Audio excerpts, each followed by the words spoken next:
नमस्कार दोस्तों, आप सभी का स्वागत है हमारे यूट्यूब चैनल पे।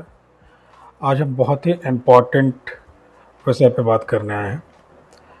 एक्चुअली लोन फाइनेंस का बहुत बड़ा एक इम्पॉर्टेंट पार्ट है और लोन लगभग सबको ही लेता है, बड़ा हो या छोटा हो। कभी कोई मान ले बहुत संपन्न रहा तो हाउस लोन लेगा, कोई स्टूडेंट रहा तो फ़ोन लोन लेगा। नीड के हिसाब से सब लोग अपना अपना अपने हिसाब का जो भी है वो लेते ही लेते हैं। मगर सबसे बड़ा इम्पॉर्टेंट इसमें ये है कि उसके लिए भी आपको नॉलेज होना बहुत ज़रूरी है। मैं देखता हूँ स्टूडेंट तो छोड़ दीजिए, मेरी आज बात हो रही थी, गवर्नमेंट सेक्टर के एम्प्लॉय थे, नाम तो नहीं ले सकते हम, मगर नॉर्मल हमारी बात हो रही थी और उन्होंने एसबीआई का क्रेडिट कार्ड ले रखा है। क्रेडिट कार्ड का झटके से या गलती से जो भी बोलो ड्यू अमाउंट भरना भूल गए वो, उनको कॉल आई, फिर रिकवरी वालों के कॉल तुरंत आने लगती है, तो बैंक कस्टमर केयर के कॉल आने लगते हैं। जो भी है, उनको कहा गया कि आपका इंस्पेक्शन किया जाएगा, आपके घर बैंक जाएगी, स्टाफ जाएगा। ये नॉलेज की कमी है कहीं ना कहीं। ठीक है, अभी रिकवरी आती है, टीम आती है, मगर कहीं ना कहीं नॉलेज होनी चाहिए। हमने बोला था कि आप हमसे बने रहेंगे तो हम इम्पॉर्टेंट चीज़ों पे, ट्रेडिंग से लेके इन्वेस्टमेंट से लेके फाइनेंस से रिलेटेड सारी चीज़ों पे आते रहेंगे। सारा आपको एक अच्छा इन्फॉर्मेशन, अपडेट न्यूज़ बताते रहेंगे, कैसा है क्या है। आप हमसे जुड़े रहिए तो आपको फ़ायदा होता रहे कम से कम, क्योंकि हो सकता है आप में से 10 लोगों को इन चीज़ों की नॉलेज हो, मगर हो सकता है कि बहुत लोगों को बेसिक नॉलेज नहीं होती है। क्योंकि हमें लोन चाहिए होता है, स्टूडेंट हैं वो, तत्काल आजकल सबसे डिजिटल लोन हो गया है, बहुत ही सिंपल है। कोई भी नया बंदा बैंक नहीं जाना चाहता, वो नॉर्मल उसको 25-50 हज़ार रुपये चाहिए, वो बैंकिंग में तुरंत मैसेज डेली आते रहते हैं फेकली कि आपको 5 लाख तो 5 मिनट में अकाउंट में, 2 लाख 5 मिनट के अकाउंट में, मतलब 5 मिनट में 5 लाख 2 लाख को दे रहे हैं आपको डिजिटली लोन। जिसका सिविल स्कोर अच्छा है, लोगों को पता ही नहीं होता, नया नया बच्चा जॉब करने गया है, 25-30 हज़ार की सैलरी है, 50 हज़ार सैलरी पा रहा है, उसे नीड पड़ी, सबसे पहले क्या करेगा, वो लोन ही अप्लाई करेगा ना। तो लोन कराने के लिए वो सबसे सिंपल तरीका खोजेगा कि उनको ये उस समय ये जल्दी रहती है कि कितना जल्दी अकाउंट में पैसा आ जाए, कितना जल्दी अकाउंट में हमारे पैसा आ जाए, मेरी नीड पूरी हो जाए, हम अपना जो भी है उसको तुरंत फिल कर लें। फ़ोन लोन तो बहुत कॉमन है, मगर आप देखते होंगे कि इमरजेंसी में कभी कभी स्टूडेंट होते हैं, उनको पैसे की ज़रूरत पड़ जाती है, घर से पैसे ख़त्म हो गए, वो सोचते हैं 10 दिन में पैसा आ जाएगा। एक वीकली लोन भी होते हैं, कुछ फेक ऐप हैं, या बोल सकते हो कि ऐसे ठेकेदार बने हैं, ऑनलाइन ठेकेदार। तो 1 हफ्ते का लोन, 7 दिन का लोन, 10 दिन का लोन, और उस पर 20% इंटरेस्ट, 36% इंटरेस्ट। आप 10 हज़ार रुपये ले रहे हो, आपके अकाउंट में 8 हज़ार ही आना है। 1 हज़ार प्रोसेसिंग फ़ीस के नाम पे कट जाएगा, कुछ नॉर्मल फ़ीस के नाम पे कट जाएगा। तो कहीं ना कहीं हमें पता नहीं होता, हमें नीड है, हमने तो अप्लाई किया कि जल्दी से जल्दी अकाउंट में पैसा आ जाए, और वो तत्काल पैसा दे भी देते हैं, मगर मान लो 1800, 1200, 1500 कुछ प्रोसेसिंग फ़ीस, बहुत सारे उसमें चार्जेस काट के तुम्हें पकड़ा देंगे। तुम्हें पैसे की नीड है तो तुम सोचोगे यार 1000 रुपये काट के ही दे रहे हैं, ये तो कब मिलना चाहिए, पैसा आना चाहिए। मगर तुम्हें नहीं पता कि उस पैसा आने के बाद क्या होने वाला है तुम्हारे साथ। आज मेरे आने का वजह ही है कि आज हम इन्हीं सब विषय में बात करेंगे। हमारा डिस्कशन आपको जागरूक करना, आपको एक्टिव करना, जो हमसे जुड़े हुए हैं कम से कम उनके साथ ये चीज़ ना हो। क्योंकि अभी आपने सुना होगा, एक केरल की न्यूज़ कुछ दिन पहले आई थी, 26 की न्यूज़ है स्टार्टिंग के, उसके बाद बहुत सारी न्यूज़ आए हैं कि डेंटन डेंटिस्ट स्टूडेंट था, डॉक्टर बनने वाला था वो, और मात्र 14 हज़ार के करीब लोन लिया था, और उसे सुसाइड करना पड़ा। क्योंकि 1 हफ्ते का लोन था, 4 दिन बाद कॉल आने लगे, 5वें दिन उसके कॉलेज के टीचरों को कॉल आना, प्रिंसिपल को कॉल आना। ये क्या करते हैं ना कि आपको ट्रैप में ले लेते हैं। आप पैसा नहीं दे पाओगे ना, तो आपका बहुत कुछ डेटा ऑलवेज कलेक्ट कर लेते हैं। सबसे बड़ी बात है कि हमें नीड होती है ना, तो हम ये नहीं देखते कि क्या कर रहे हैं, हमको बस पैसा चाहिए, तो हम नहीं देखते वो परमिशन। आपको फ़ोन पे केवाईसी के नाम पे ही स्टार्टिंग में जब आप बोलते हो ना कि लोन लेना है, तो केवाईसी प्रोसेस होता है। केवाईसी प्रोसेस के नाम पे आपका बैंक, आधार कार्ड, पैन कार्ड, ये डिटेल्स तो लिया ही लिया, फ़ोन से बहुत सारे परमिशन ले लेते हैं। हमारा जो गैलरी परमिशन है, फ़ोटो का बैकअप डाटा वो ले लेंगे, कॉन्टैक्ट लिस्ट ले लेंगे, बहुत सारी चीज़ें ऑटोमेटिकली वो आपका ले लेता है। उन्हें पता है कि आप पैसे नहीं दोगे तो फिर उनको क्या करना है, वो उसके लिए तैयार भी होते हैं। 7 दिन का है तो आपको 4 दिन 5 दिन में कॉल आने शुरू हो जाएंगे कि मेरे पास इनका नंबर है, मेरे पास उनका। ये ब्लैकमेलिंग है टोटल। और इसमें बहुत सारी, अभी 87 कंपनियों को इंडियन गवर्नमेंट ने बैन भी करवाया था, क्योंकि ये बहुत सारी चाइनीज ऐप है। चाइना इसमें बहुत बड़ा रोल निभा रहा है। चाइना इन तरीके से, क्या है कि हमें लोन लेना है तो किसी बैंक से लेना है, एमबीएफसी से लेना है, तो आपको पहले एक अच्छे इन्फॉर्मेशन खुद देखनी है कि कहाँ से ले रहे हो लोग। ये नहीं कि हाँ ऑनलाइन आया, लिंक दबाया, कहीं से पैसा आ गया, तो कहीं से आ गया ना तो कहीं भुगतना भी पड़ेगा।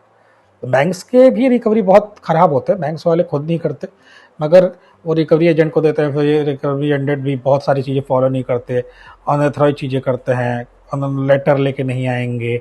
बहुत सारे ऑनलाइन नेट पे वीडियो पड़े हुए हैं ऑलरेडी, आप देख रहे हो कि गाली गलौज ये सब नॉर्मल है। आरबीआई की बहुत सारी गाइडलाइन रूल नहीं फॉलो करते, क्योंकि हमें पता नहीं होता कि हमें करना क्या है। अगर कोई गाली दे रहा है 11 बजे से लेके, आरबीआई का गाइडलाइन रूल है 11 बजे से लेके 7 बजे शाम तक ही फ़ोन कर सकते हो, उसके बाद नहीं कर सकते आप। फ़ोन पे गाली गलौज नहीं कर सकते। आप गाली गलौज कर रहे हो तो आपको क्या करना है कि नॉर्मली एक मेल करनी है अपने बैंक के कस्टमर केयर को, उसमें बैंक के कस्टमर केयर को करो ठीक है, सीसी में लोकपाल को रखो, आरबीआई लोकपाल को रखो। तो उससे क्या होगा ना कि उस पर आप अपने बैंक को इन्फॉर्मेशन दिया है, आपके साथ जो गलत हो रहा है वो उस पर कार्रवाई आगे होती है। 24 घंटे के अंदर में उस एजेंसी पे कार्रवाई होगी या उस रिकवरी वाले पे कार्रवाई होगी, ये चीज़ें रुकेंगी। तो हम एक्टिव नहीं होते। आपके घर कोई आ रहा है, उसके पास अथॉराइज लेटर नहीं है, आईडी कार्ड नहीं है, आप उस पर सीधे एफआईआर कर सकते हो, पुलिस बुला सकते हो। मगर अब ये होता है कि हम पुलिस कैसे बुला लें, पुलिस वाले तुरंत बैठे तो है नहीं कि जाते ही सुनेंगे आपकी। तो 1930 पे कॉल कर सकते हैं, साइबर क्राइम पे रिपोर्ट कर सकते हैं, पोर्टल है ऑनलाइन उस पर कर सकते हैं। रही बात, किसी एक्सपर्ट की मदद भी ले सकते हैं, कोई एक अच्छा लॉयर है जो आपका हेल्प कर सके, दो दोस्त मतलब जो भी हैं जो इनके अच्छी खासी इन्फॉर्मेशन रखते हैं बैंकिंग से रिलेटेड, रिकवरी के बारे में बेसिकली नॉलेज जानते हैं। ऐसा नहीं है कि आप नहीं दे रहे हो तो फांसी दे देंगे। हाँ, मगर ये ऑनलाइन वाले समझ के रहिए आप लोग। आपको मैं बोलूँगा कि डिजिटल लोन ले भी रहे हो तो बहुत ही वेरीफाई देखिए कि वेरीफाई है कि नहीं है, और बहुत ही सही जगह से लीजिए। और तब भी डेटा का ले ही लेते हैं और कॉल कर ही देते हैं। बैंक वाले घर में आके आपका जो रिकवरी ठेके पे लेते हैं, बैंक के तो एम्प्लॉय नहीं होते हो, मगर हो जाता है हर आदमी के साथ, कभी ना कभी ऐसी घटना हो जाती है। बड़े से बड़े आदमी को लोन की ज़रूरत पड़ती है, कभी घर के लिए, कभी किसी चीज़ के लिए, कभी किसी चीज़ के लिए, लोग लेते ही लेते हैं। तो आपको जागरूक रहना है, सतर्क रहना है, चीज़ों को समझना है। वेरिफिकेशन बहुत ज़रूरी है, डेटा को देखना कि वो कहाँ से बैंक दे, मतलब कोई आपको दे रहा है लोन तो कहाँ से दे रहा है। वो कहते जरूर है कि मैं एचडीएफसी से हूँ, मैं आईसीआईसी से हूँ, मगर डायरेक्ट फंड उनका होता है, एक तरह से घुमा के पैसे आपको डाल देते हैं। बैंक से ले रहे हो तो ठीक है, बैंक से आप लोन लो जाके, अप्रूवल बैंक से अप्रूव लोन आ रहे हैं, ठीक है ले लो, कोई दिक्कत नहीं है। बैंक ठीक है, बैंक से हम ले सकते हैं, मगर मैं ये बोलूँगा जो ये लिंकिंग के थ्रू और फर्जी जो लोन लोग ले लेते हैं वो नहीं लेना चाहिए। रही बात क्रेडिट कार्ड की, क्रेडिट कार्ड बहुत लोगों के पास होता है, लोग ले भी लेते हैं और हमें पता ही नहीं चलता कि हम अपना कब लिमिट क्रॉस कर जाते हैं। मतलब 1 लाख 2 लाख 5 लाख जैसे कमाई है उस हिसाब से आपको, आपकी 1 लाख सैलरी है, उस सैलरी की बेस पे आपको 5 कार्ड मिल गए, 5 बैंक, आपके पास करीब 5 लाख का कार्ड हो गया। मगर उस 5 लाख के कार्ड में आप कब ट्रैप में फंस जाओगे आपको पता भी नहीं चलेगा। एक कार्ड हुआ, वो हम ये भूल जाते हैं कि वो कर्ज का पैसा है, उसे उतना यूज़ करो जितना भर सकते हो। और अब मैं वही कहूँगा कि लिमिटेशन में ही रखो ना क्रेडिट कार्ड भी, आप जितना रख रहे हो। और नहीं तो अगर आप फंस भी गए हो तो ये नहीं है कि वो फांसी चढ़ा देंगे। आप चीज़ों को फॉलो करो, जो जो मैंने बताया उस चीज़ पे फोकस करो। आप उनसे अपना पूछो ना कि किस बेस पे आए हो, अथॉराइज लेटर लेके आए हो या किस बेस पे हो। गाली वाली भी दे रहे हैं तो आप कंप्लेंट डालो। वो लोग ना क्या करते हैं कि छोड़ देते हैं, छोड़ना नहीं है। अगर हम छोड़ते रहेंगे ना तो इसी तरीके से होता रहेगा। 14,000 17,000 के लिए लोग मरते रहेंगे, कोई कुछ नहीं कर सकता। ठीक है ना, सुसाइड करना एक ऑप्शन नहीं था, मगर वो करते हैं, वो आपकी इमेज पे ही वॉर करेंगे। आपके घर पे आएंगे तो चिल्ला के बातें करेंगे, आपके समाज में आपको, वो आपके मेन बेस पे हमला करते हैं। आदमी इज्जत के लिए ही तो सब कुछ करता है, वो आपके इज्जत पे ही अटैक करेंगे। उनका मेन मोटो ही यही है। वो आपकी कमजोरी समझ चुके हैं। आपके फैमिली को कॉल करेंगे, आपके जानने वालों को कॉल करेंगे, शादी हुई रहेगी तो ससुराल में कॉल करेंगे। आपकी इमेज पे जब हर्ट होता है तो आप कुछ भी करने को तैयार हो जाते हो। इसी चक्कर में लोग सुसाइड कर लेते हैं, बहुत लोग फ्रस्ट्रेशन में रहते हैं। बहुत कुछ हो चुका है, बहुत सारी सुसाइड है, डेटा भी है बहुत सारे, आप देखोगे तो ऑनलाइन न्यूज़ भी बहुत सारी आती है, बहुत लोगों का तो पता भी नहीं चल पाता। एक चीज़ और हो रहा है, लड़कियां जो है ना ऑनलाइन, जैसे बहुत सारी लड़कियों का ऐसे कि ऑनलाइन ले लेती हैं, क्योंकि भाई बैंकिंग वैंकिंग से लोग थोड़ा सा दूर रहते हैं, नहीं क्योंकि गवर्नमेंट बैंक में आप जा रहे हो तो आप सर्विस देखते ही हो, प्राइवेट बैंक में गए तो ठीक है, तो वो भी सबको लोन तो मिल नहीं रहा, तो बहुत ईजिली लोन मिल जाता है तो लोग ले लेते हैं, बहुत सारी लड़कियां भी ले लेती हैं। लड़कियों के साथ ये क्या करता है, लड़कियों के साथ लड़कों के साथ भी कर रहा है। अब एआई आ गया है, आपके फेस जनरेट करके न्यूड फोटो भी ये माउंट करके भेजते हैं, ग्रुप में भेजेंगे, आपके रिश्तेदारों को भेजेंगे।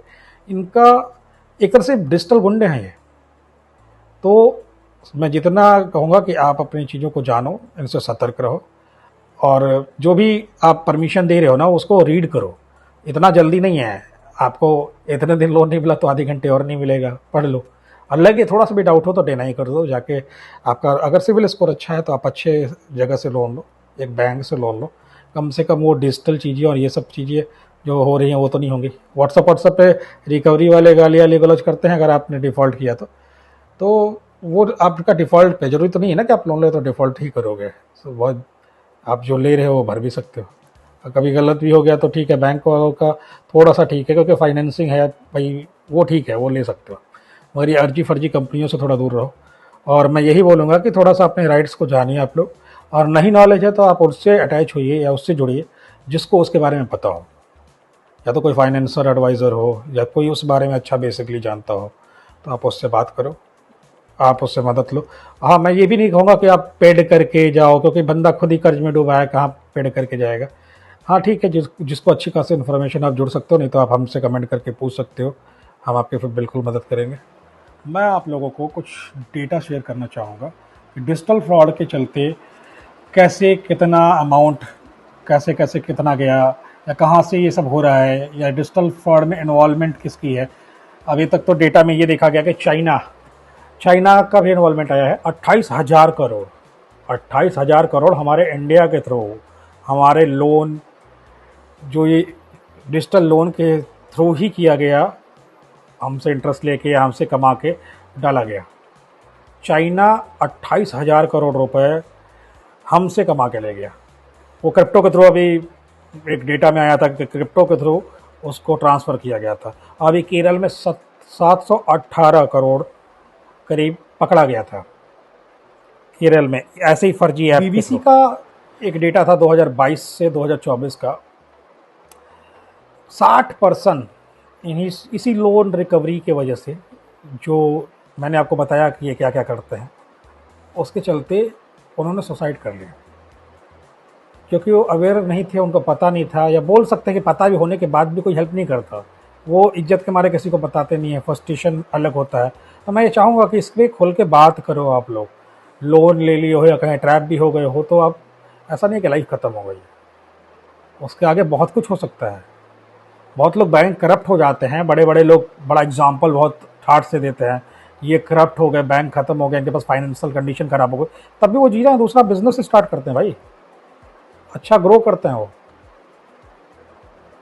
तो हम लोगों को इतना जल्दी क्यों सोच लेना है, डिसाइड कर लेना है? ज़िंदगी इतनी छोटी है क्या कि किसी भी चीज़ में आप जाके सुसाइड कर लोगे या कुछ भी कर लोगे? बिल्कुल गलत है, और मैं तो बिल्कुल इसके खिलाफ़ हूँ।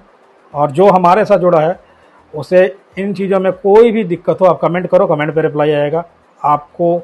आप अगर ट्रैप में होगे तो हम आपको सजेस्ट करेंगे, मेल पे बात कर सकते हैं, बहुत कुछ हुआ तो हम कांटेक्ट में भी आ सकते हैं। मगर आपको कोई दिक्कत हो आप सीधे डायरेक्टली कमेंट करो, कोई प्रॉब्लम हो आप कमेंट्स में पूछ सकते हो, उसका रिप्लाई आपको प्रॉपर मिलेगा। आप हमसे बने रहिए, जुड़े रहिए, हम आपको नई नई चीज़ें और बताते रहेंगे, आपको और जागरूक बनाएंगे कि आपको किसी भी अलग ट्रैप में, कोई भी फालतू ट्रैप में आप ना फंसो। हमारे साथ बने रहो।